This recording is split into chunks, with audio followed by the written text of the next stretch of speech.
Sa isang nakakakilig na kwento ng pag-ibig na tila hinango mula sa isang romantikong pelikula, ibinahagi ng kilalang aktres na si Kim Chiu ang detalye kung paano siya niligawan ng aktor na si Paolo Avellino. Ang kanilang pag-iibigan ay nagsimula sa isang proyekto kung saan unang nagtagpo ang kanilang landas, at dito na nagsimula ang kwento ng kanilang matamis na pagtitanginan. Sa isang eksklusibong panayam, inalala ni Kim ang mga unang araw ng kanilang pagkakaibigan na nauwi sa isang malalim na pagmamahalan. Hindi ko inaasahan na magkakaroon kami ng ganitong koneksyon, ani Kim, na tila hindi makapaniwala sa bilis ng pangyayari.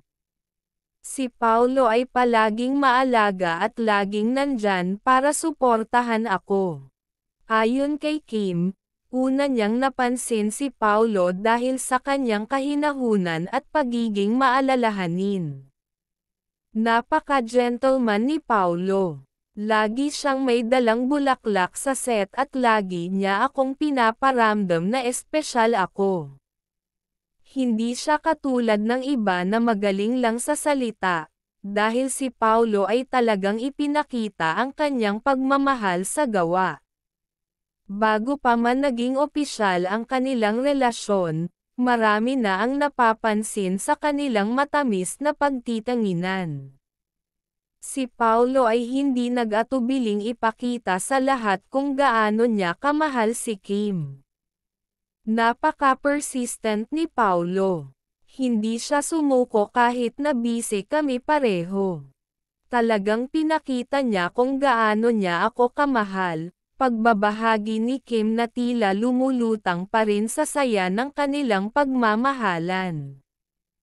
Isa sa mga hindi malilimutang alaalang kasama ni Paolo ay ang kanilang unang date, na ayon kay Kim, ay napaka-espesyal.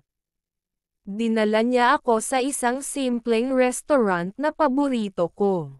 Hindi ko inakala na maalala niya iyon. Sobrang thoughtful niya. Hindi siya kailanman nagkulang sa pagpaparamdam na mahalaga ako sa kanya.